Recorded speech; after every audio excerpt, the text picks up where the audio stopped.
కవితను విచారించనున్న CBI permission ఇచ్చిన special court వచ్చే వారం నుంచే ఛాన్స్. అసలు కవిత గారు ఇప్పట్లో ఏమైనా మేము చూసే అవకాశం ఉందా ఆమెను బయట? అంటే ఒకటేమంటే ఇప్పుడు మొన్న సంజయ్ సింగ్కి బెయిల్ ఇచ్చారు, అది ఆప్ ఆద్మీ రాజ్యసభ లీడర్కి.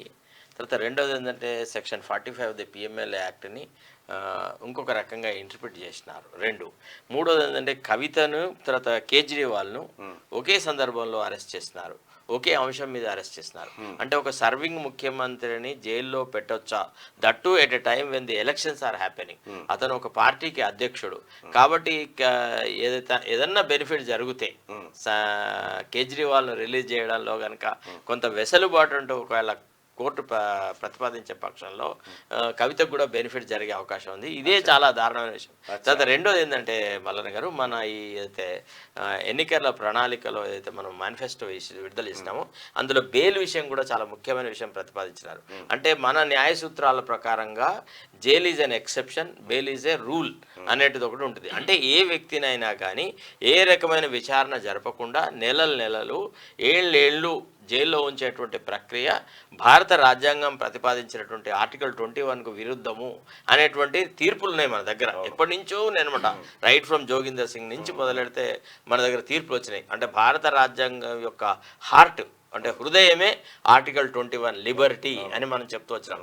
దాన్ని బీజేపీ ప్రభుత్వంలో జరిగినటువంటి అంటే గత కొంతకాలంగా జరుగుతున్న తీర్పుల్లో చూస్తే అసలు ఈడీ కేసులో బెయిల్ రావడం అనేది అగమ్య గోచరమైంది. మనీష్ సిసోడియా కేసులో ఏదైతే సుప్రీంకోర్టు తీర్పిచ్చిందో దాని తర్వాత అసలు ఈడీ కేసు ముట్టుకుంది అని అంటే ఇక అది మృత్యు కౌగిలే అన్నట్టు. అంటే తెలుగులో ఏనుగు లక్ష్మణ కవి గారు ఒక పద్యం రాస్తాడు. అదేంటంటే మొసలికి పళ్ళు ఇట్లా ఉంటాయి మళ్ళన్న, అదేమైందంటే దాని పట్టులో పడితే ఇంకా బయటికి వచ్చేట్లేదు, వీలు లేదట.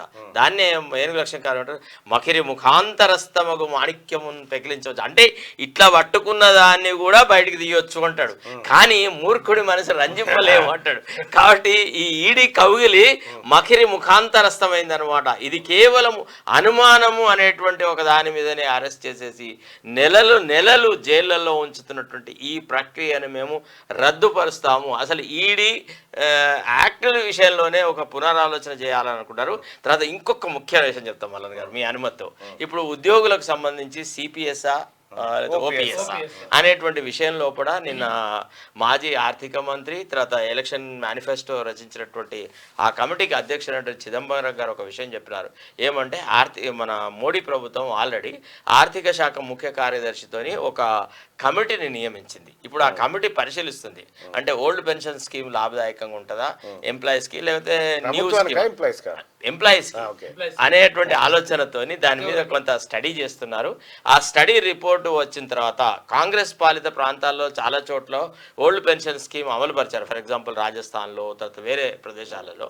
సో ఆ స్కీమ్ను తీసుకురావాలంటే దానికి మేము కట్టుబడి ఉన్నాము అని చెప్తున్నారు. కాబట్టి ప్రభుత్వ ఉద్యోగులకు చేతులెత్తి దండం పెట్టేది అంటే పొరపాట్లో కూడా మీరు ఇంకొక రకంగా ఆలోచించకండి. రాజస్థాన్లో ప్రభుత్వం మారిన మరుక్షణమే ఓల్డ్ పెన్షన్ స్కీమ్ అయితే అశోక్ గెహ్లాట్ తీసుకొని వచ్చినాడో దాన్ని మళ్ళీ మార్చి పారేసి మళ్ళీ న్యూ పెన్షన్ స్కీమ్ అనేది తెచ్చినారు. కాబట్టి బీజేపీకి ఓటు వేయడం అంటే మీ కంట్లో మీరే వేలు పెట్టుకోవడము అనేది చెప్పాల్సింది.